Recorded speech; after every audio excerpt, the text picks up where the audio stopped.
Bonjour les amis, j'aime particulièrement l'été, cette période où l'on peut enfin ralentir, recharger les batteries pour mieux repartir. Et si pour cette rentrée, au lieu de nous précipiter dans nos anciennes habitudes, on faisait aussi le point sur ce qui nous anime vraiment, sur ce qu'on a envie de poursuivre, ou bien même d'arrêter. Alors pour celles et ceux d'entre vous qui voudraient repenser et réajuster leur vie professionnelle, je ne peux que vous recommander de vous lancer avec notre fidèle partenaire Chance. Chance, c'est bien plus qu'un bilan de compétences, c'est une communauté d'entraide professionnelle déterminée à vous aider à retrouver votre place dans le monde du travail avec une méthode unique et éprouvée. En seulement 3 mois, vous allez pouvoir redéfinir vos objectifs pro et renouer avec ce qui vous passionne vraiment. Et ceci avec l'aide d'un coach professionnel dédié. Une fois ensuite votre projet défini, toute la communauté Chance sera à vos côtés pour donner vie à ce projet. Un collectif hyper engagé, prêt à vous épauler et à vous ouvrir son réseau. Et le détail non négligeable, le parcours est finançable avec le CPF, votre compte personnel de formation.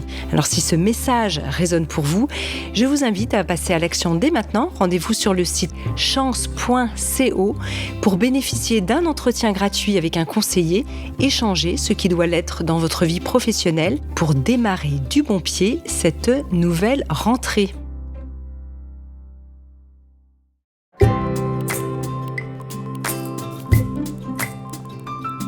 Bonjour et bienvenue dans Graines de Métamorphose, le programme à destination de la nouvelle génération pour faire germer les consciences. Aujourd'hui, Claire-Marie Dikanska accueille une personnalité inspirante qui vous donnera les clés pour grandir en bienveillance et en conscience.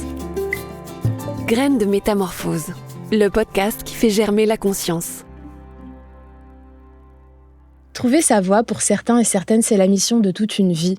Écartelés entre nos peurs, le manque de moyens et nos emplois du temps chargés, on s'éloigne de nos rêves d'enfants et on finit souvent dans des projets qui n'ont rien à voir avec qui nous sommes vraiment. Savoir pourquoi on est là, comment laisser sa marque, comment être soi, c'est le sujet de notre épisode du jour. Et pour notre invité, pas la peine de choisir entre richesse matérielle et épanouissement personnel. Tout est possible et il ne faut pas craindre de rêver grand. Cette coach est naturopathe qui se définit comme une entrepreneure de cœur et passée de la difficulté à la prospérité en s'alignant avec son être le plus profond. Dans son livre Millionaire from the Heart, Millionnaire du cœur en français, elle nous guide sur la voie de l'abondance. Au fil d'exercices d'introspection, elle nous aide à comprendre ce que nous voulons vraiment, ce qui nous bloque et comment attirer l'abondance dans nos vies. Bonjour Anne-Claire Méret et bienvenue dans Graines de Métamorphose. Merci pour ton invitation, je suis ravie d'être là et de parler de cette thématique qui me réjouit et qui me donne à chaque fois tellement d'enthousiasme et de joie que juste c'est une belle opportunité pour moi d'en parler encore une fois. Donc merci du fond du cœur. Et on est ravis de t'avoir avec nous.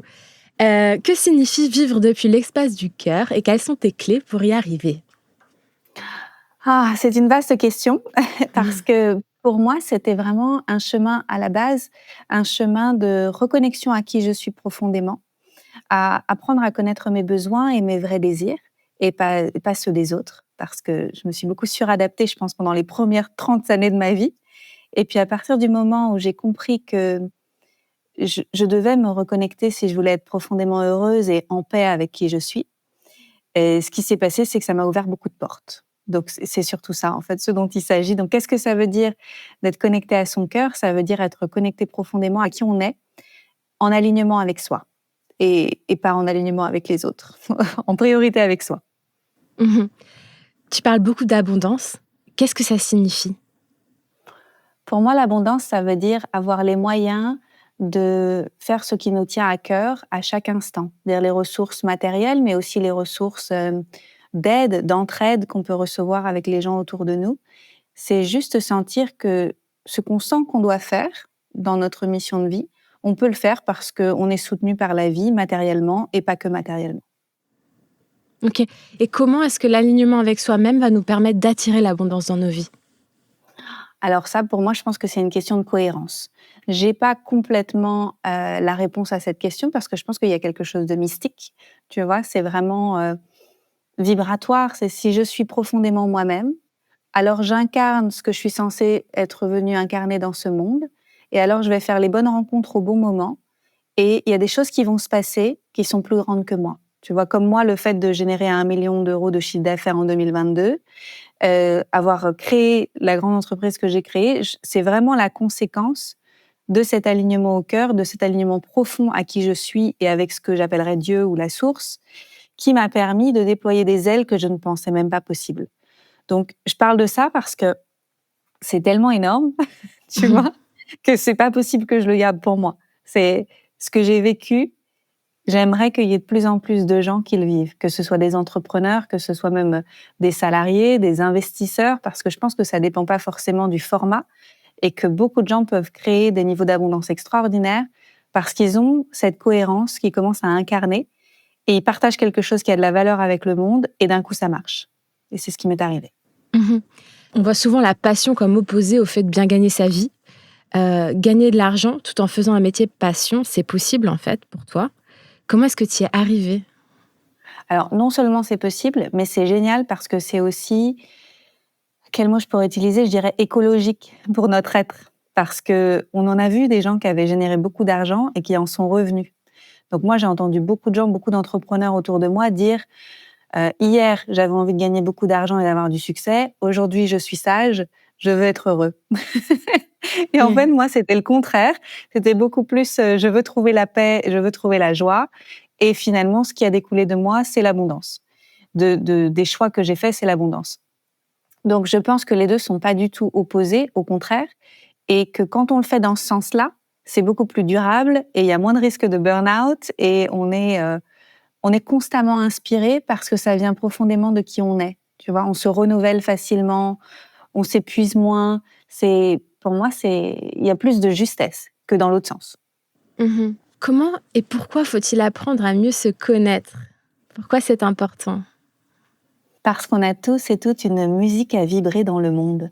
Je suis persuadée que toi, tu es là avec tes talents qui sont uniques.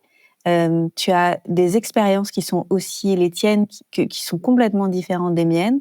On pourrait être allé dans les mêmes écoles, avoir fréquenté les mêmes milieux, avoir les mêmes passions et avoir quand même quelque chose de différent à offrir au monde parce que tu es venu avec un package de qualités qui sont uniques à toi et tu fais l'expérience du monde d'une façon différente de moi. Et quand on comprend ce qui nous appartient et ce qu'on est venu partager avec le monde, alors du coup, il se passe quelque chose de merveilleux, c'est que déjà on arrête de se comparer avec les autres. Et je pense que la comparaison aujourd'hui, c'est un vrai fléau. Et c'est certainement à cause des réseaux sociaux qu'on vit ça vraiment puissance 1000. Hein. Je le ressens beaucoup avec les entrepreneurs avec lesquels je travaille. C'est que les gens n'ont plus conscience de ce qu'ils apportent au monde de façon unique. Et quand on le sait, ça nous... Alors, j'ai une amie, elle s'appelle Nathalie Lefebvre, elle dit c'est être pleine de soi. Et quand on est plein de soi, alors on peut vibrer tout ce qu'on est dans le monde d'une façon absolument magique et magnifique. Et les gens qui nous cherchent ou qui cherchent la magie qu'on a à offrir, nous trouvent. Et si on n'en a pas conscience, on va vivre un petit peu refermé sur soi-même, on va se comparer avec les autres et on va essayer de faire un petit peu de ce que font les autres. Tiens, je vais faire comme elle, je vais faire comme lui. C'est fatigant parce qu'au début, peut-être que ça va marcher, mais après, ça va pas marcher parce qu'on va se suradapter. Et puis, on va pas avoir conscience de ce qui fait que les gens viennent nous chercher, nous, plutôt que quelqu'un d'autre. Et donc, on va souvent avoir des doutes, le syndrome de l'imposteur, toutes ces choses-là, en fait, finalement, qu'on va porter, qui vont être très lourdes et qui vont faire beaucoup de charge mentale au lieu d'avancer dans la vie avec de la légèreté et de la joie et ce qui va continuer de nous inspirer, finalement. Est-ce que ça fait sens pour toi? Oui, tout à fait, tout à fait. En fait, ça nous libère de se dire qu'on peut être soi, qu'on a une place nous-mêmes, un chemin nous-mêmes que personne ne peut prendre parce que c'est le nôtre, en fait. Et je me demande justement quelles questions se poser pour arriver vraiment à se connaître. Tu en parles un peu dans le livre, donc si tu pouvais nous donner un peu des questions pratiques pour arriver un peu débroussailler toute cette identité qui est derrière chacun. Oui, merci pour cette question. Alors pour moi, c'est vraiment un travail d'enquête. Et en fait, j'adorerais qu'on apprenne ça à l'école. Moi, je l'ai appris en thérapie à la fin de ma vingtaine. Et ce qui m'a beaucoup aidée aussi, c'est d'apprendre la naturopathie. Donc, À la base, moi, j'étais pas du tout dans ce milieu-là. Je viens d'un milieu très conventionnel où on se pose pas trop de questions sur soi. D'ailleurs, quand j'ai commencé à aller en thérapie, ma famille m'a dit: «Mais c'est pour les fous les thérapies». Enfin, c'était pas du tout je venais pas du tout d'un milieu comme celui-là et quand j'ai commencé à ouvrir la boîte de Pandore pour découvrir qui j'étais profondément, alors j'ai découvert énormément de choses. Donc les premières questions, je pense, qui sont intéressantes à se poser, c'est: qu'est-ce que je ressens? Comment je me Mhm. sens? Et pas seulement ce que je pense. Et ce ressenti, ça va nous emmener très, très loin. Parce que comment je me sens à l'intérieur de moi à chaque instant, de quoi j'ai besoin, comment Mm. je peux faire pour répondre à mes besoins de façon autonome et de façon saine aussi pour connecter avec les autres, parce que les autres peuvent m'aider à répondre à mes besoins. Si je me tiens bien droite dans la vie et que j'ai le cœur ouvert et que j'avance vers les autres pour demander de l'aide, bah, souvent je vais en recevoir. Donc Mhm. ça, c'est vraiment une clé très importante aussi dans la vie. Et puis après, se poser la question: quelles sont les expériences que j'ai eues dans la vie, que j'ai transcendées et qui sont utiles pour le monde? Donc par exemple, moi j'ai des difficultés dans la vie avec des insomnies et de l'anxiété pendant très, très longtemps et cette découverte de la santé naturelle, c'était tellement beau, c'était tellement gros que je pouvais pas le garder pour moi et que j'ai commencé à le partager avec le monde. Et à partir de là, ça a déployé une nouvelle vocation que je n'avais jamais envisagée auparavant et j'étais au début de ma trentaine. Donc ça, c'est un exemple en particulier, mais il pourrait y avoir aussi d'autres choses. Il y a une autre question que j'aime beaucoup, c'est: qu'est-ce qui est naturel pour moi? Qu'est-ce qui est facile pour moi? Du fait de mes expériences de vie que j'ai eues auparavant, peut-être qu'avant c'était pas facile pour moi d'ailleurs, et qui est difficile pour une grande partie des autres gens, par exemple. Je vais donner un exemple. Pour moi, j'ai écrit 12 livres. C'est facile pour moi d'écrire des livres, enfin, peut-être plus facile que d'autres. C'est facile de croire que je peux écrire des livres. Donc j'ai un talent particulier là, et quand je parle avec des gens, souvent, après une conversation même courte, ils sentent qu'ils peuvent écrire leur livre, tu vois? Il y a Mm. quelque chose où ils se disent: «Mais attends, si Anne-Claire l'a fait, moi aussi je peux le faire. Elle m'a donné des clés». Et donc là, il y a quelque chose d'unique chez moi. Il y a quelque chose de l'ordre de l'expression d'un talent qui m'a été donné, de réveiller chez quelqu'un en face de moi la possibilité d'accomplir un rêve. Et donc, si je prends ça en compte, je me dis: «Mais attends, il y a quelque chose à créer. Je peux faire, de l'accompagnement pour aider les gens à croire en eux, pour pouvoir accoucher de leurs livres». Tu vois? Il y a des choses comme ça que je peux faire. Donc la question que j'ai envie de vous poser, vous qui écoutez cet épisode, c'est: à quoi vous êtes doués, naturellement, pour vous, c'est facile, que vous pourriez partager avec le monde? Et vous n'avez pas idée de là où ça va vous emmener. Et souvent, les gens, je pense qu'ils s'arrêtent là et puis ils se disent: «Mais c'est pas monétisable». Et en fait, tout n'a pas besoin d'être monétisable dans l'instant. Par exemple, Mm. si on prend un podcast, souvent les gens ils se lancent dans les podcasts en se disant: «Mais je suis passionné d'avoir des conversations géniales avec des gens. Alors je vais faire un podcast, mais je vois pas du tout comment ça peut me rapporter de l'argent». Mais la valeur première du podcast, c'est d'apporter du contenu intéressant et puis de passer des moments excellents avec des nouvelles personnes, en fait, de se rencontrer dans un endroit qui est juste passionnant pour nous et puis pour les gens qui vont nous écouter. Et peut-être qu'un jour, le podcast sera monétisable, mais la vie, elle a bien d'autres plans qu'on ne peut pas imaginer, en fait. Et peut-être qu'un jour, on va avoir un invité avec lequel ça va cliquer de façon extraordinaire. Peut-être que cet invité va devenir l'homme de notre vie et on va créer quelque chose avec cette personne de l'ordre plutôt plus personnel. Mm. Ou peut-être que cette personne va devenir un business partner et qu'on va créer une entreprise ensemble et ça va avoir des répercussions extraordinaires dans la vie de plein de gens et on va gagner beaucoup d'argent. On ne peut pas savoir à l'avance comment ça va fonctionner et comment ça va générer une abondance matérielle. Mais je suis persuadée que quand on continue à avancer et à se concentrer sur l'expression de notre unicité, de nos talents, de là où il y a de la vitalité, là où il y a de l'énergie, là où il y a de l'enthousiasme, derrière, ça ouvre énormément de portes. Et donc, c'est ça, finalement, ce dont il s'agit. Dans la vie, il y a aussi des obstacles. Et ces obstacles, ce que tu dis, toi, c'est que nous, on les porte un peu en nous. Ils viennent souvent de nous-mêmes. Tu décris cette résistance comme, je cite, une force subtile et trompeuse, souvent déguisée en circonstances externes. Est-ce que tu peux donner des exemples et comment identifier ces résistances? Oui. Alors, je vais donner un exemple très concret, je pense qu'il va parler à beaucoup de gens. Je vais donner un exemple personnel. Donc, moi, une de mes plus grosses résistances, c'était prendre la parole en public. Donc, avant, j'étais une planquée, comme je dis, une planquée derrière mon écran et je parlais pas du tout en public, je postais pas de photos de moi. Avant d'écrire mon premier livre, j'étais pas sur les réseaux sociaux et j'avais très peur, en fait, du monde à l'extérieur. Donc, une première résistance en tant qu'auteur et entrepreneur, c'était la technique, c'est compliqué. Tu vois, la technique, c'est difficile de passer outre, ou j'ai pas le matériel, ou tiens, j'ai posté un truc et puis à l'extérieur, j'ai manifesté de la résistance sous la forme de trolls, comme on dit, des gens qui traînent sur Internet et puis qui vont mettre des commentaires un petit peu désobligeants, ils ont que ça à faire dans la journée. Et donc, je vais manifester des circonstances à l'extérieur qui vont me dire: «Ah bah non, je peux pas, mon téléphone fonctionne pas, je peux pas, il y a des trolls, c'est dangereux», et Ouais. cetera. Et donc je vais regarder l'extérieur en me disant: «C'est pas possible en fait que je prenne la parole en public».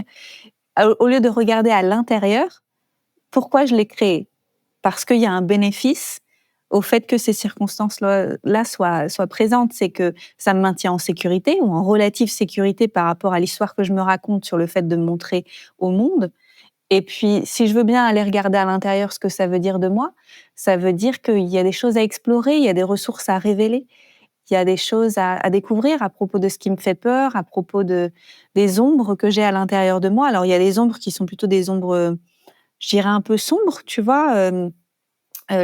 L'idée que j'ai de moi-même, les choses négatives, ce côté un petit peu, renfermé, l'envie de se cacher au monde. Et puis il y a des ombres aussi lumineuses de l'ordre de, en fait, j'ai des grandes choses à partager au monde, mais qui je suis pour le faire?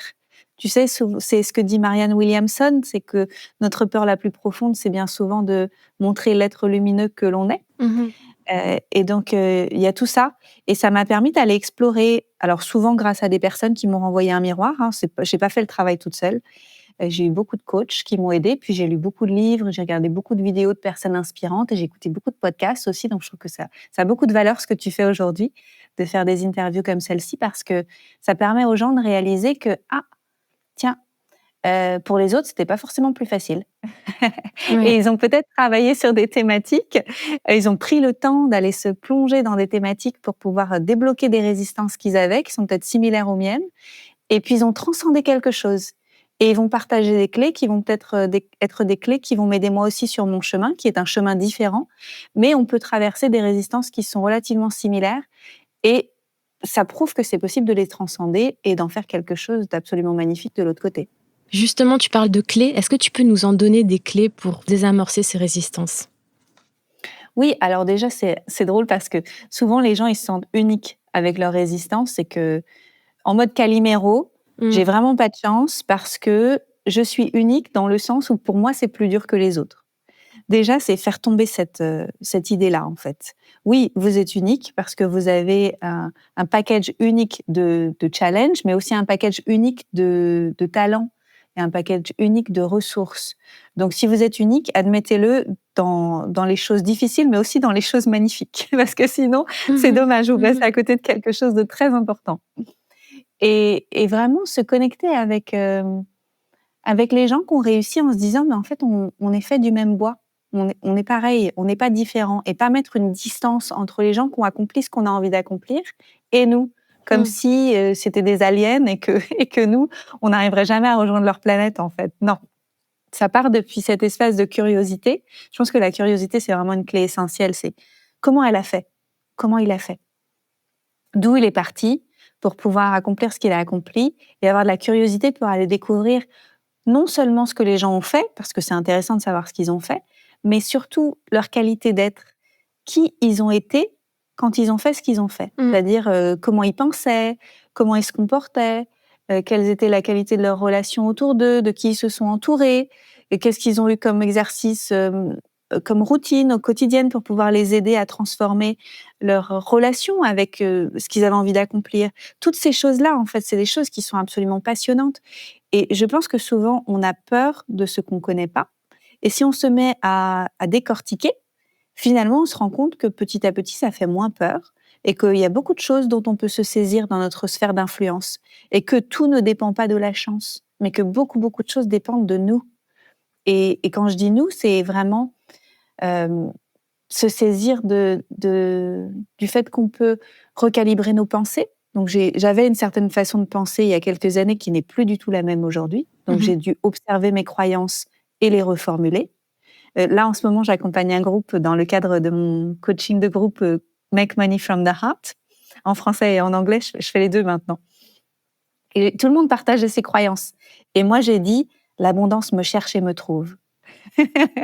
Et ça, je le pensais pas avant, que l'abondance me cherchait autant que je la cherchais, en fait, et qu'elle allait me trouver. Et donc ça, c'est quelque chose que j'ai dû travailler au fur et à mesure. Au début, c'était un petit peu bizarre, c'était un petit peu inconfortable. Et puis finalement, c'est devenu de plus en plus naturel. C'est comme une histoire qu'on se raconte, en fait. Si on se raconte une histoire depuis longtemps, que l'argent pousse pas dans les arbres, etc., bah, effectivement, c'est ce qu'on va créer. Et puis, si on se raconte une nouvelle histoire, je vais de mieux en mieux au quotidien. C'est un peu la méthode Coué. De mieux en mieux au quotidien, ma relation avec l'argent évolue et on tisse une relation aimante. Et ben petit à petit, c'est exactement ce qui est en train de se passer. Donc il y a cette partie-là, il y a la partie plutôt mindset, l'histoire que je me raconte dans ma tête. Et puis après, il y a les choix que je fais au quotidien et mes passages à l'action. Donc en fait, j'ai la main sur beaucoup de choses. C'est énorme. Et quand j'ai réalisé tout ça, eh ben, je me suis rendu compte que j'étais une créatrice et que j'allais devoir avancer. Et c'est ça, en fait, que les gens... s'il y a une clé, c'est aussi celle-ci, c'est réaliser à quel point on est créateur et créatrice. Pour moi, on est venu sur cette terre pour s'incarner, pour vivre des expériences et pour faire l'expérience de l'expression de notre volonté et de faire des choix. Et on peut avoir tout type d'expérience dans cette vie et ce qui nous rend profondément humains, et si on veut prendre la dimension de notre puissance personnelle, c'est faire des choix. Et on a toujours le choix, ou quasiment toujours le choix, à 99%, je dirais, de changer notre réalité. Et ça, c'est énorme. Et peut-être qu'il y a des gens aujourd'hui qui se disent non, c'est pas possible pour moi, c'est possible pour Anne-Claire, c'est peut-être possible pour un tel, pour une telle, mais en fait, réalisez que là où vous en êtes aujourd'hui, c'est la conséquence de vos choix et de vos actions et de votre mode de pensée. Et donc, si ça change, dans 6 mois, votre vie, elle sera complètement différente. Alors, imaginez dans 1 an ou dans 5 ans, c'est énorme tout ce qu'on peut accomplir et tout ce qui peut changer. Tu le dis, on est unique, on est créateur et créatrice. Et justement, tu parles dans ton livre, tu dis qu'on a une force vitale en nous. Qu'est-ce qu'elle nous apporte?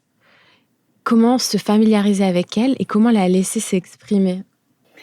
Alors, c'est beau que tu me parles de ça parce que je pense que bien souvent, les gens, ils ont peur de leur puissance et de cette énorme force de vie qui les traverse quand ils s'autorisent à être pleinement eux-mêmes et à être connectés avec leur vocation, tu vois, l'expression de ce qui vit en eux et de ce qu'ils ont envie de comment ils ont envie de servir le monde, tu vois, avec qui ils sont profondément. Mmh. Et bien souvent, on se dit, mais c'est trop gros, c'est plus grand que moi, en fait, c'est énorme, jusqu'où ça va m'emmener? Mmh. Et si ça changeait trop de choses dans ma vie, tu vois? Et si ça m'amenait à déménager, à m'éloigner de ma famille? Et si je devenais différente? Et si mon conjoint, ma conjointe me regardait différemment? Et si mes amitiés se détournaient de moi? Et s'il y avait des jalousies, et cetera? Et je pense que bien souvent, beaucoup de gens n'osent pas transformer leur vie parce qu'ils ont peur de jusqu'où ça va les emmener s'ils font le premier pas. Mmh. Et c'est dommage, parce qu'en fait, c'est une force vitale absolument colossale qui nous traverse. Alors là, encore une fois, on a le choix. On peut dire oui, on peut dire non. Mais moi, il y a une citation que j'aime beaucoup, qui me porte depuis très longtemps, c'est « La vie est trop courte pour être petite ». Et je trouve dommage de passer à côté d'une expérience de vie qui soit grandiose, qui soit merveilleuse, qui soit pleine de feux d'artifice, pour maintenir un statu quo de quelque chose qui est confortable, qui est relativement paisible, juste parce qu'on a peur de ce qu'il y a derrière, tu vois? Mmh. Et ça, c'est très humain, en fait, d'avoir peur de ce qu'il y a derrière et se dire: «Mais si c'était moins bien qu'avant? Finalement, est-ce que je ferais pas mieux de rester où j'en suis?» Et ben, de mon expérience, c'est de mieux en mieux. Parce que plus je me connais, plus je me découvre, plus j'exprime qui je suis profondément dans le monde, bah, plus en face, je rencontre des gens qui sont aussi alignés avec ça, qui vivent cette réalité également, et plus mon expérience de vie s'enrichit. Et d'année en année, je me dis, mais c'est extraordinaire, en fait, les gens que je rencontre, les opportunités que je découvre. En fait, à chaque fois, je me dis, c'est de mieux en mieux. Donc, c'est peut-être le secret du bonheur, parce que finalement, quand je regarde les gens qui pensent que c'était mieux hier, c'est qu'ils sont attachés à quelque chose qui est relativement figé, au lieu de se poser la question et d'avoir de la curiosité pour quoi d'autre est possible dans cette vie, si je continue d'avancer en suivant mon cœur et en me laissant porter par cette vitalité qui me traverse et qui va m'emmener quelque part. Et Bien sûr, je ne peux pas savoir à l'avance où ce sera, mais si j'ai confiance, ça va être encore mieux qu'hier. Et je pense aussi qu'il y a un potentiel guérisseur dans cette énergie-là. C'est-à-dire que moi, je suis en bien meilleure santé aujourd'hui à bientôt 41 ans qu'il y a 20 ans ou il y a 10 ans. Je sens qu'il y a quelque chose, en fait, de me laisser porter par cette énergie-là qui vient me remplir dans toutes mes cellules et qui vient m'animer et qui vient me guérir quand j'ai besoin de réajuster des choses. Donc alors là, c'est plus à un niveau subtil, à un niveau vibratoire. Je sais que je peux en parler dans Métamorphose et que les gens sont ouverts à ce genre de conversation. Mais j'avais pas conscience de tout ça avant de devenir naturopathe et puis avant de continuer à suivre mon cœur de plus en plus. Mais plus je suis alignée, cohérente avec qui je suis, plus je suis en santé, plus j'ai d'énergie, plus je me sens portée par la vie. Et je vois pas pourquoi ça s'arrêterait, en fait. Je pense que c'est quelque chose qui va m'emmener jusqu'à mon dernier souffle. Et pour ça, j'ai juste besoin de continuer à ouvrir mon cœur et laisser cette force de vie me traverser. C'est beau, c'est génial. Tu parles d'être aligné avec soi-même comme un peu une clé pour l'abondance dans nos vies. Qu'est-ce que ça signifie être aligné avec soi-même? Comment on sait quand on est aligné avec soi-même? Alors, je pense que c'est très personnel, c'est une perception subtile. Et cette perception subtile, elle s'affine quand on commence à s'écouter vraiment. Par exemple, dans ma vingtaine, j'étais pas capable de le faire parce que je dormais pas la nuit. Et donc la journée, j'étais hyper stressée, mes hormones étaient sans dessus-dessous, j'étais tout le temps fatiguée, j'interprétais le monde extérieur comme étant un peu hostile, j'avais des réactions émotionnelles qui étaient très très fortes, et puis j'avais beaucoup d'anxiété. Donc je dirais la première étape, ce serait d'être en paix avec certaines choses qui peut-être peuvent obscurcir la capacité à écouter à l'intérieur. Et puis après, petit à petit, venir sentir comment on se sent dans certaines situations. Par exemple, moi, je sais que je suis dans mon cœur quand mes épaules sont, tu sais, relâchées, un peu plus basses, et puis quand ma respiration est fluide et facile, quand je la retiens pas. Je suis dans mon cœur quand je sens que j'ai pas besoin de courir après le temps et que tout est juste, en fait, et que toutes les choses se mettent en place, juste comme il le faut. Je suis dans mon cœur aussi quand je sens que j'ai de l'enthousiasme et de la joie pour créer quelque chose. Je suis dans mon cœur quand je passe du temps en nature, quand je passe du temps avec mes animaux, quand je danse beaucoup. Voilà, c'est des choses que j'ai réussi à percevoir avec le temps parce que je me suis sentie détendue et j'ai senti que l'énergie pouvait passer. Mais au début, j'ai dû me poser des questions plutôt à l'inverse. Alors, quand est-ce que j'y suis pas? Parfois, c'est plus facile de se poser ces questions-là. Quand est-ce Ouais. que j'y suis pas? Alors ça, il y en avait plein, hein. J'y suis pas quand je retiens ma respiration, j'y suis pas quand je serre les mâchoires, j'y suis pas quand je digère pas bien. Alors ça, c'était un truc pour moi, les maux d'estomac, et cetera, parce qu'en fait, il y avait trop de stress dans ma vie.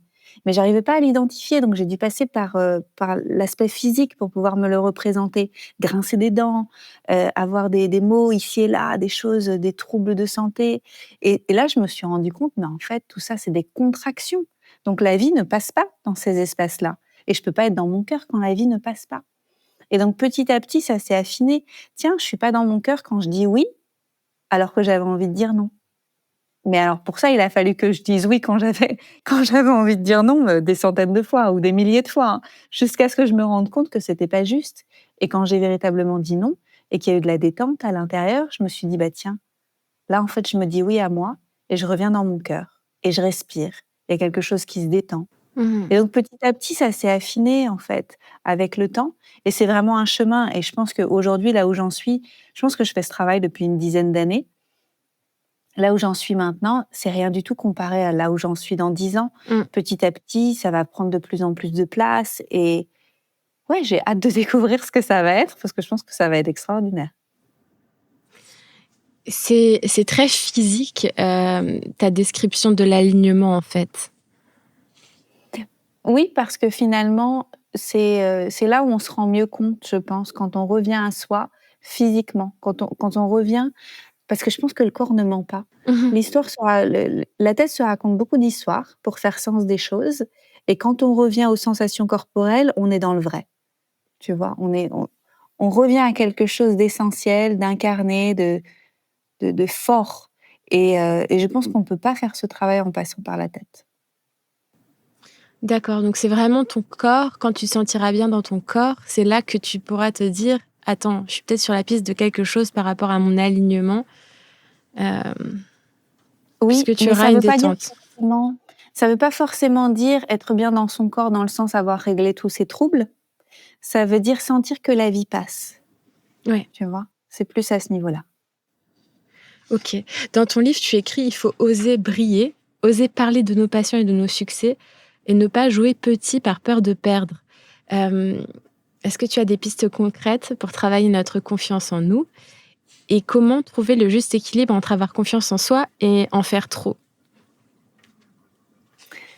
Alors, je trouve que c'est très français comme question parce qu'en fait, en faire trop quand on est soi-même, il y a pas vraiment de risque. Ouais, Parce qu'en fait, on va être peut-être too much pour certaines personnes et finalement pas du tout, too much pour d'autres, en fait. Donc, si on veut trouver sa communauté avec les gens avec lesquels on vibre, il y a pas de trop, en fait. En OK. faire trop, ça veut rien dire.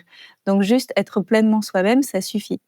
Je pense qu'avoir peur de faire des vagues, avoir peur de se montrer tel qu'on est, c'est vraiment depuis un espace de peur et de enfin, je vais donner encore un exemple concret parce que c'est plus facile pour illustrer. Mais moi, j'ai grandi dans une famille où les gens faisaient pas de vagues et se montraient pas, pleinement, en fait, ne brillaient pas. J'ai grandi dans une famille de fonctionnaires où finalement tout le monde faisait un peu le même type de métier, d'employé et puis, ils faisaient un peu profil bas et puis il fallait pas trop non plus, dire ce qu'on avait, auprès des voisins, les amis et cetera. Pas trop briller finalement. Et donc on m'a appris que c'est comme ça qu'il fallait vivre et donc je me suis adaptée à ça pendant tout un temps et puis finalement, j'ai réalisé que c'était quoi le danger? Que de montrer finalement tout ce qu'on est et ses talents et briller et ben, finalement, il y en a pas de danger.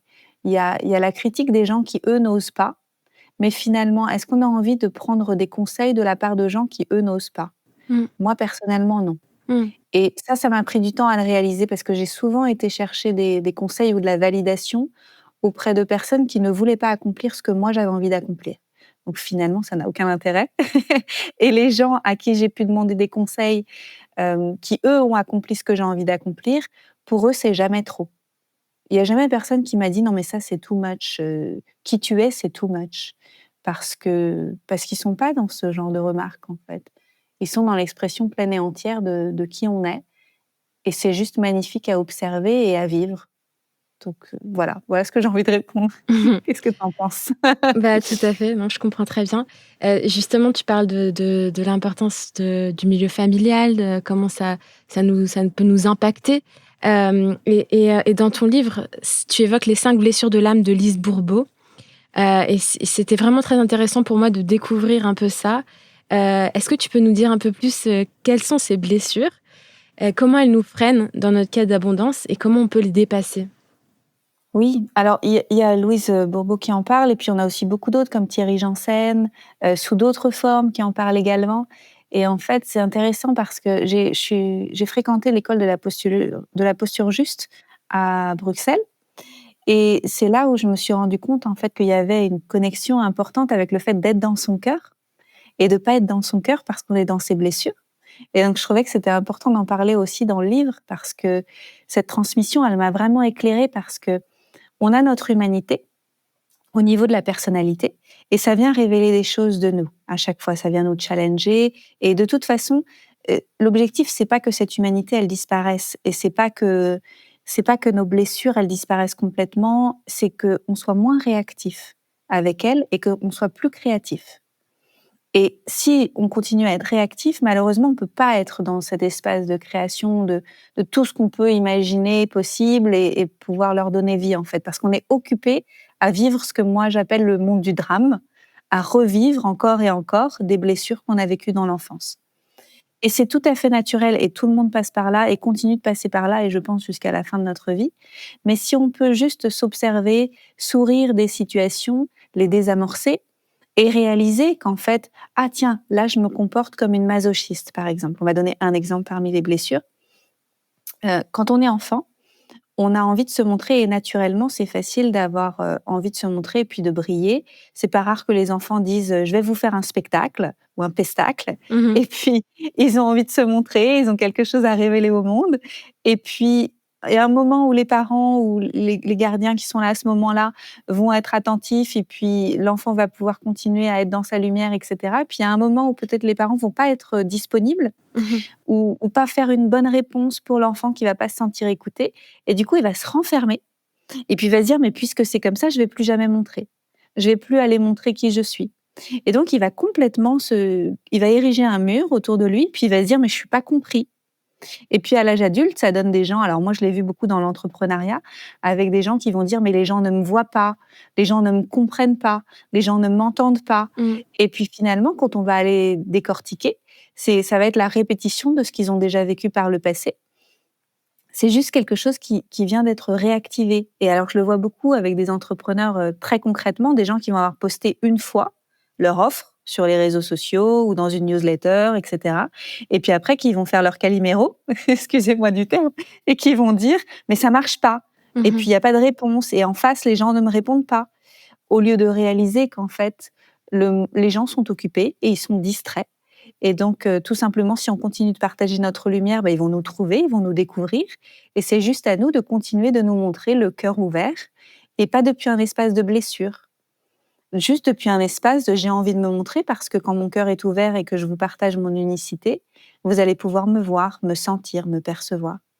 Et donc voilà un exemple de blessure qui est pour moi énorme dans le milieu de l'entrepreneuriat des entrepreneurs holistiques.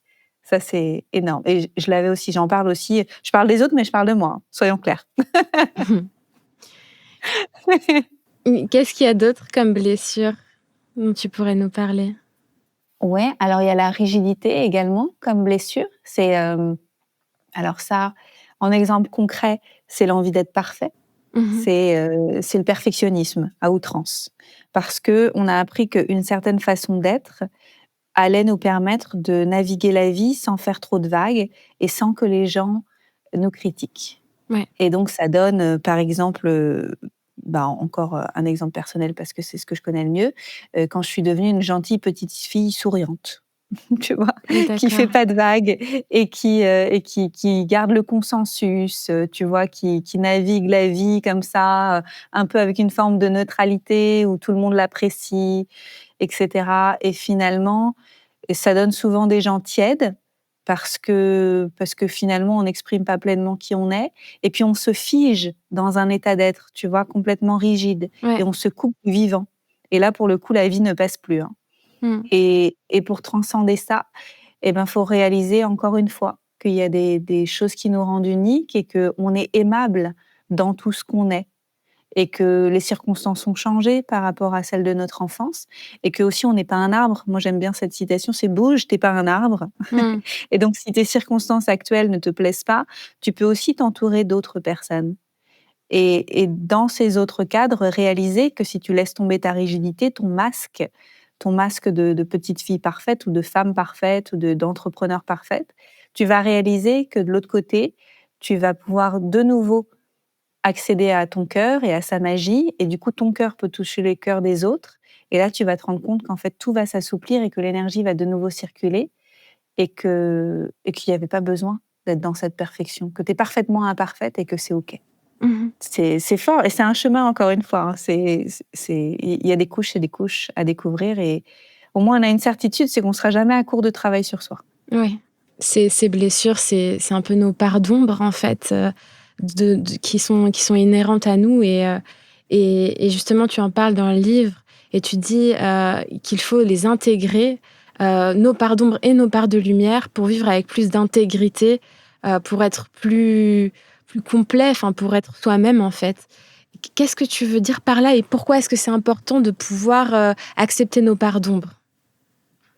Parce que si on s'aime pas, c'est difficile d'avancer dans le monde avec tout ce qu'on est. Tu vois? Si j'ai des parts de moi que je cache, dont j'ai honte, que je réprime, c'est beaucoup plus difficile. Déjà, ça prend beaucoup d'énergie. Je pense qu'aujourd'hui, les gens sont chroniquement fatigués, ce qui m'échappe parce que moi j'ai une énergie folle.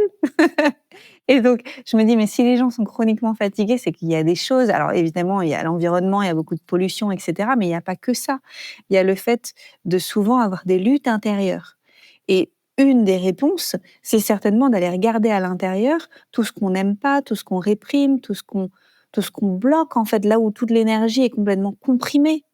Et une des choses qui m'a beaucoup aidée là-dessus, c'est notamment de faire de l'EFT, Emotional Freedom Technique, et d'aller regarder à l'intérieur de moi. Alors, c'est une technique qu'on utilise en tapotant sur des points qui sont placés sur des méridiens d'acupuncture et en exprimant ses émotions et comment on se sent, émotionnellement, physiquement, et en libérant les situations comme ça qui sont bloquées. Et souvent, on se rend compte qu'il y a plein de choses en nous qu'on réprime. Et d'ailleurs, au début, dans les séances de FT, on dit même si je me sens comme ça, insérer la sensation physique et l'émotion, je m'aime et je m'accepte.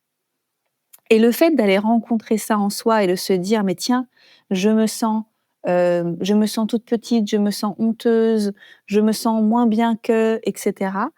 Ça nous permet de venir se rencontrer et s'aimer comme ça, s'observer, se dire tiens, c'est le statu quo à l'instant, là, maintenant, c'est comme ça que je me sens, c'est ce qui se passe pour moi.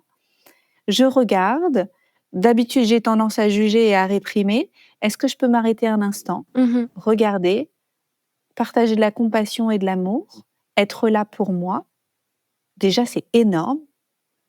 Et ensuite, est-ce que je peux voir comment je peux avancer parce que peut-être il y a un besoin qui n'est pas rempli ou que je peux adresser. En fait, je peux me dire, bah, tiens, j'ai peut-être manqué de quelque chose par le passé, comment je peux me le donner aujourd'hui?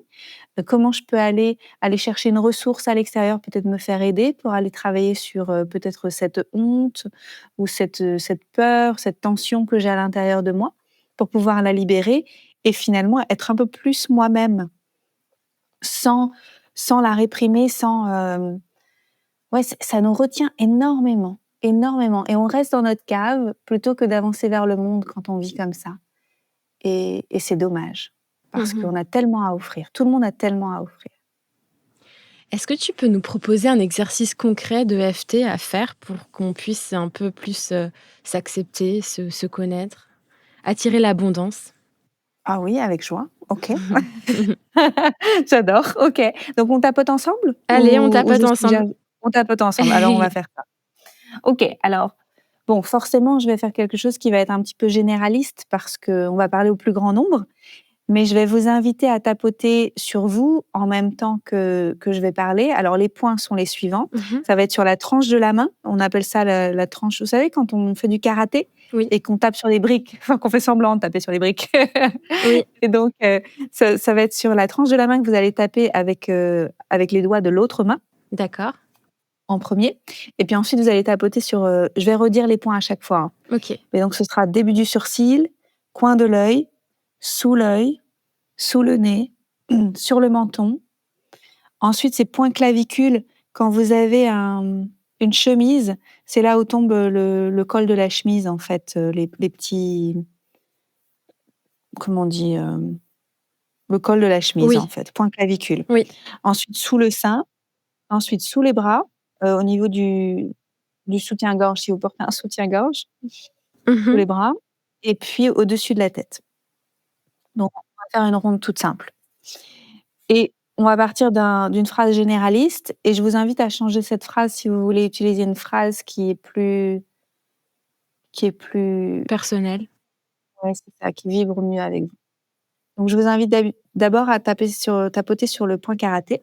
Oui. Et puis, on va faire 3 fois la même chose avec vos mots. Hein. Donc, même si je ressens des tensions. Même si je ressens des tensions. Et que j'ai des peurs à l'idée d'accomplir ma grande vision. Et que j'ai des peurs à l'idée d'accomplir ma grande vision. Je m'aime et je m'accepte. Je m'aime et je m'accepte. Même si je ressens des tensions et que j'ai des peurs à l'idée d'accomplir ma grande vision. Même si je ressens des tensions et que j'ai des peurs à l'idée d'accomplir ma grande vision. Je m'aime et je m'accepte. Je m'aime et je m'accepte. Une dernière fois. Même si j'ai des peurs à l'idée d'accomplir ma grande vision. À l'idée d'accomplir ma grande vision. Je m'aime et je m'accepte. Je m'aime et je m'accepte. Début du sourcil. C'est pas possible pour moi. C'est pas possible pour moi. Coin de l'œil. Ça semble plus facile pour les autres. Ça semble plus facile pour les autres. Sous l'œil. Je ne comprends pas comment accéder à mes ressources. Je ne comprends pas comment accéder à mes ressources. Sous le nez. Et si c'était des résistances? Et si c'était des résistances? Sur le menton. Et si j'étais beaucoup plus capable que je ne le pense? Et si j'étais beaucoup plus capable que je ne le pense? Point clavicule. Et si j'avais simplement peur de jusqu'où ça va m'emmener? Et si j'avais justement peur de jusqu'où ça va m'emmener? Parce que ça risque d'être tellement grand. Parce que ça risque d'être tellement grand. Sous le sein. J'ai peur. J'ai peur. Mais je suis aussi immensément capable. Mais je suis aussi immensément capable. Sous le bras. Comment je vais faire pour trouver mes ressources? Comment je vais faire pour trouver mes ressources? Au-dessus de la tête. Je choisis d'avoir de la curiosité. Je choisis d'avoir de la curiosité. Pour mon plein potentiel. Avec beaucoup d'amour. Avec beaucoup d'amour. On va s'arrêter là. Alors, dans une vraie séance, on ferait plus de rondes, tu vois. On va aller chercher à la fois des peurs, on va aller chercher des frustrations, des tensions, et puis on va aussi aller chercher d'autres choses, là où on voit des espaces de lumière, pour faire circuler l'énergie. Et une fois que l'énergie a bien circulé, souvent à la fin, on se rend compte que, avec toutes les histoires qu'on se racontait, le tableau était très obscur par rapport à ce qui était possible. Et à la fin, bien souvent, on se dit « Ah, mais il y avait un chemin que j'avais pas vu, en fait. » Même plusieurs, en fait, parce que souvent, on voit la vie en noir et blanc, comme s'il y avait un plan A ou un plan B. Mais en fait, on se rend pas compte que, ou plutôt un plan blanc et un plan noir, et on se rend pas compte qu'il y a toutes les couleurs de l'arc-en-ciel, avec toutes leurs nuances, en pastel, en fluo, et que c'est énorme, en fait, tout ce qui est disponible, tout ce qui est accessible. Et ça m'a fait beaucoup de bien. J'ai beaucoup, beaucoup tapoté dans ma vie pour aller chercher la paix, je dirais. Au début, c'était surtout pour aller chercher la paix et la tranquillité à l'intérieur et aller me rencontrer dans ces reliefs comme ça qui étaient très inconfortables. Et puis finalement, aujourd'hui, je tapote davantage pour aller rencontrer ce potentiel. Donc, on peut l'utiliser sur plein de choses. En fait, on se met nos propres limites et ça, c'est quand même une façon de raconter une autre histoire ou alors de se libérer un peu de ces limites, de cette ombre. Oui. Et nos limites, au début, on a vraiment l'impression que c'est pas les nôtres, que c'est parce que on a été livré dans ce monde, on est arrivé dans ce monde avec une famille qui a été la nôtre, des circonstances particulières, peut-être aussi des difficultés physiques, etc. Et on se rend pas compte qu'une fois à l'âge adulte, c'est nous qui continuons en fait de penser de la même façon et de voir le monde avec les mêmes yeux. Et ça demande beaucoup de courage et beaucoup d'attention et de choisir de mettre son focus à un autre endroit et de se dire mais attends, c'est pas parce que j'ai baigné là-dedans depuis longtemps que je dois continuer à avoir les mêmes pensées et faire les mêmes choix, en fait. J'ai la possibilité de transformer ça. Et franchement, c'est pas simple. Enfin, c'est peut-être simple, mais c'est pas facile parce que ça demande une qualité de présence à soi et à la vie de tous les jours. Parce qu'au début, on retombe très souvent dans les mêmes façons de penser avant que ça devienne beaucoup plus naturel, finalement. Et ça prend du temps. Mais après, ça devient naturel. Moi, je pense plus du tout de la même façon que je pensais il y a 10 ans. Donc, on peut changer. Qu'est-ce que tu appelles les plafonds de verre et comment les dépasser pour attirer l'abondance? Les plafonds de verre, c'est ce qu'on croit possible pour soi parce qu'on l'a déjà accompli. Par exemple, si vous avez déjà réussi à accomplir de gagner 2 000 € par mois, par exemple. Alors là, je vais donner un exemple financier, mais ça peut être aussi un exemple d'accomplissement dans votre couple, par exemple. Vous pouvez vous dire: «Ah bah tiens, on est heureux jusque-là». Et puis finalement derrière, je vois pas comment on pourrait être plus heureux. Ouais. Ça, c'est aussi un plafond de verre, hein, de se dire qu'on peut pas être plus heureux qu'il n'y a pas quelque chose de plus, en fait, parce qu'il y a toujours d'autres niveaux qu'on peut découvrir. Un plafond de verre, c'est quelque chose, c'est un niveau auquel on est confortable, un niveau de succès dans un domaine de vie, Mmh. au niveau qui est confortable et qu'on n'arrive pas à dépasser. Oui. Et donc, pour pouvoir le dépasser, c'est intéressant d'aller regarder pourquoi on a peur, qu'est-ce qui risquerait d'arriver si c'est démultiplié. Mmh. Et alors moi, il y a un exercice qu'une coach m'avait donné un jour, que je vais vous donner, qui est génial. Elle m'avait dit: «Mais qu'est-ce qui va se passer si tu gagnes 5 fois plus?» Alors je dis: par exemple, si on prend 2 000 et donc si ça devient 10 000, bon, 10 000, je suis à l'aise, c'est bien, je sens que je peux le faire. Et puis, je trouvais pas, en fait, mes angles morts. Et puis elle me dit: «Mais si c'est 100 fois plus?» Je dis: «Oh là là, ça me devient un petit peu trop gros». Puis elle me dit: «Si c'est 1000 fois plus, qu'est-ce qui va se passer?» Et le fait de mettre une loupe dessus, là, j'ai vu les peurs. Tu vois? Mmh. Là, j'ai vu les peurs. Elle m'a donné un amplificateur pour pouvoir les regarder et là, j'ai vu les peurs. Tiens, les jalousies, Ouais. peur que j'avais peur d'être volée. Je me rendais pas compte. J'avais peur qu'on me vole ce que j'ai. Alors je me dis: «Bah, tiens, autant pas avoir», puisque Ouais. j'ai Ouais. mais j'avais pas vu avant d'imaginer que je pouvais avoir 1000 fois plus. Donc ça, c'est un très bon exercice pour identifier ces plafonds de verre. Ouais, tu parles aussi dans le livre, de cette idée peut-être de s'éloigner des gens, de nos proches parce qu'on aurait par exemple trop d'argent ou qu'on se distinguerait en fait et de les laisser derrière soi. Je trouve que c'était quelque chose qui m'avait parlé. L'idée qu'on va laisser les gens sur le carreau Mmh. parce qu'eux ne prennent pas le train de l'abondance. Ouais, c'est Voilà, ça. c'est si moi je gagne 20 000 € par mois, mais que, mon amoureux ou ma sœur ou mon cousin ou mes parents, continuent à gagner, 1 500 € par mois, ça va créer de la distance et on sera plus autant connectés. Ouais. Intéressant, hein? On n'en parle pas souvent, mais c'est vrai que je pense que c'est quelque chose qui est un peu, en filigrane derrière. Bah, c'est toujours comme ça de toute façon, c'est ces sortes de blocages en fait. Mmh. Là, je pense que pour ce blocage spécifique, si vous vous reconnaissez dans celui-ci, moi, je trouve intéressant de travailler la connexion avec les gens, en fait. Ce qui fait que vous êtes proche de quelqu'un ou pas proche de quelqu'un Mmh. et vous allez souvent voir que c'est pas l'argent. Ouais.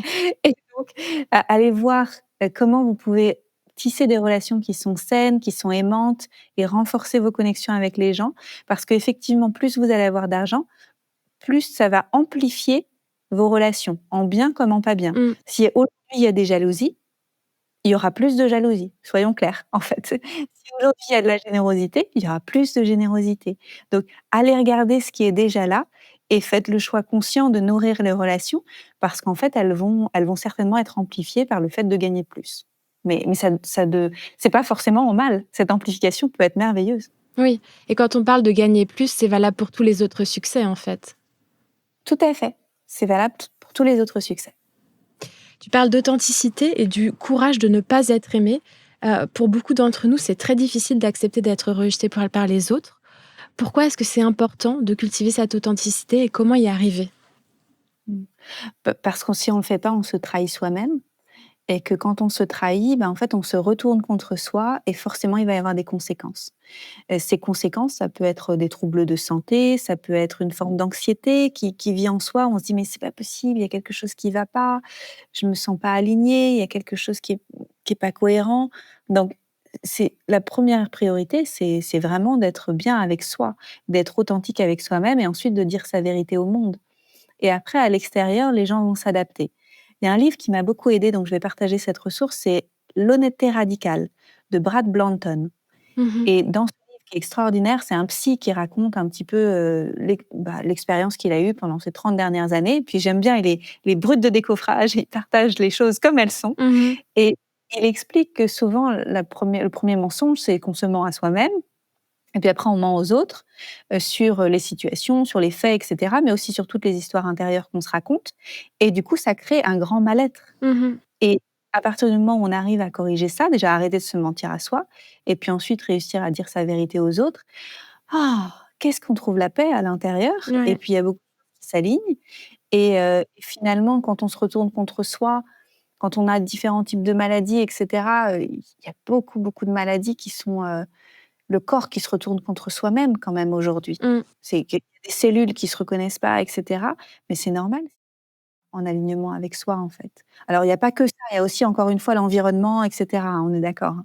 Mais il y a aussi beaucoup de ça et je pense qu'aujourd'hui, beaucoup de gens ne vivent pas en cohérence et donc pour ça, c'est essentiel et on va perdre des gens. Mais est-ce que c'est vraiment une perte? Si c'était des gens qui n'étaient pas alignés avec nous? Mmh. Je suis pas sûre. Moi, à chaque fois que j'ai dû me séparer d'un compagnon ou m'éloigner de certaines amitiés parce que j'ai dit ma vérité, de l'autre côté, j'ai toujours rencontré des gens formidables qui étaient mieux alignés. En fait, c'est comme s'il y avait un tri qui se faisait au fur et à mesure. Plus je me connais, plus j'apprends à exprimer qui je suis profondément, et là, je vais remercier mon thérapeute Pierre-Antoine qui m'aide depuis des années et qui me dit: «Est-ce que tu as dit ta vérité dans ces circonstances?» et qui m'aide à chaque fois à regarder dans mes angles morts, Mmh. me permet à chaque fois de devenir plus authentique dans la vie et de manifester à l'extérieur un environnement qui est de plus en plus soutenant et qui est de plus en plus juste pour moi, en fait, parce qu'on s'est reconnus, on s'est perçus, on s'est reconnus et on s'aime comme on est. Mmh. J'ai une dernière question, pour un peu essayer de proposer aux auditeurs des clés concrètes. Est-ce que tu peux nous proposer des affirmations à répéter quotidiennement pour s'aligner avec son cœur? Ouh, avec joie. Alors les affirmations, peut-être en préambule parce que les affirmations à la base, moi j'y croyais pas. Mmh. Je me disais les affirmations c'est un peu léger, si c'était si facile, ça se saurait. Et puis, quand j'ai commencé à utiliser les affirmations en même temps que j'ai fait d'autres exercices de coaching, c'est-à-dire quand j'ai réussi à interrompre mon flot de pensée, reformuler mes pensées, utiliser des exercices pertinents, aussi revenir dans mon cœur, dans mon corps. En fait, quand j'ai fait plein de choses en même temps et que j'ai rajouté les affirmations, ça a commencé à fonctionner pour moi. Donc, si on fait que les affirmations, ça risque de rester un petit peu en surface. Mmh. Si on fait beaucoup de choses en même temps, là, ça descend bien profondément et là, on se rend compte que, tiens, ça commence à rentrer petit à petit et ça devient ma nouvelle réalité. Mmh. Alors, des affirmations que j'adore, c'est par exemple: «La vie est de mon côté et elle me montre le chemin». Et ça m'a beaucoup aidée parce que j'avais un peu l'impression d'avancer à contre-courant, souvent, parce que j'avais pas le manuel pour lire les instructions et je jugeais souvent les circonstances que la vie m'emmenait. Donc maintenant, je me dis: «La vie est de mon côté et elle me montre le chemin», si je veux bien regarder avec des yeux de curiosité. Donc ça fonctionne bien pour moi. Mmh. Ensuite, j'aime l'argent et l'argent m'aime. Elle est pas facile celle-là. Est-ce que tu arrives à le dire? Il faut assumer, en fait. C'est quand même un tabou dans nos sociétés de dire, «J'aime l'argent», par exemple. Je trouve Eh que oui, ouais. mais si vous l'aimez pas ou si vous osez pas l'aimer, qu'est-ce qui va se passer en fait? Parce que ce qu'on vibre dans le monde, ce qu'on projette, c'est ce qu'on reçoit. En Mmh. fait, c'est les 2 faces d'une même pièce. Donner, recevoir, c'est la même chose. Heu, si vous aimez pas l'argent et que vous lui dites pas que vous l'aimez, si vous le considérez pas, mais qu'est-ce que vous pensez qu'il va se passer? Mmh. En fait, il va pas avoir envie de vous fréquenter. C'est Mmh. comme une relation amoureuse en fait ou une amitié. Donc c'est exactement la même chose. Donc j'aime l'argent et l'argent m'aime. Celui-là, il est bien intégré. C'est ça marche bien maintenant pour moi. Ouais et puis peut-être celle que j'ai dit tout à l'heure aussi, l'abondance me cherche et me trouve. Oui. En fait, ça, j'aime beaucoup celle-ci, c'est que si je me rends disponible, elle va me trouver. C'est-à-dire si je suis disponible, le cœur ouvert, que j'écoute les idées qui me traversent, que j'honore cette vitalité, cette créativité et que je veux bien donner naissance en fait aux idées, Mmh. alors il y a des choses qui vont se passer parce que l'abondance est venue taper à ma porte. Mais si je ferme la porte et que je dis: «Non, pas maintenant, non, c'est trop grand», J'ose pas. forcément, Ouais. voilà, c'est moi qui dis non et je pense qu'il y a beaucoup de gens qui disent non à l'abondance, mais sans le réaliser, en fait. Ils s'en rendent pas compte Mmh. qu'elle est toujours tout autour de nous, qu'il y a toujours des opportunités. Mais ce dont je me suis rendu compte, c'est que j'avais beaucoup de jugements et je me disais qu'il y avait des façons qui étaient plus nobles et des façons de gagner de l'argent qui étaient moins nobles. Tu vois ce que je veux dire? Ouais. «Tiens, cette idée, elle est plus noble, Mmh. Mmh. moins noble. Tiens, j'ai un bac+5, il faut que je travaille dans tel job parce que c'est noble» et puis d'un coup, si je fais un truc que j'aime, qui me fait kiffer, je devrais pas gagner d'argent, en fait. Tu vois, j'avais des idées complètement arrêtées sur certaines choses Bien sûr. qui limitent énormément mon abondance et donc juste de réaliser ça, en fait, ouvrir le cœur, ouvrir le champ des possibles et se rendre compte qu'en fait, l'abondance, elle veut toujours nous aider et toujours nous soutenir. Elle est toujours à portée de main, c'est nous qui jugeons. Et ça, c'est très libérateur. Merci Anne-Claire pour cet accompagnement concret vers l'authenticité dans nos vies. Pour plus de clés d'introspection, je vous conseille le livre d'Anne-Claire Méret, Millionaire from the Heart ou Millionnaire du cœur en français. Je vous souhaite à toutes et à tous une très belle journée. Merci d'avoir écouté cet épisode. S'il vous a plu, n'hésitez pas à aller vous abonner directement au podcast sur votre plateforme d'écoute préférée. Il vous suffit de taper Graines de Métamorphose dans la barre de recherche pour le retrouver. Vous pouvez aussi nous suivre et découvrir les actualités du podcast sur notre Instagram, Graines de Métamorphose. On se retrouve la semaine prochaine, même jour, même heure, et en attendant, retrouvez Anne et ses invités avec de nouveaux épisodes de Métamorphose, le podcast qui éveille la conscience.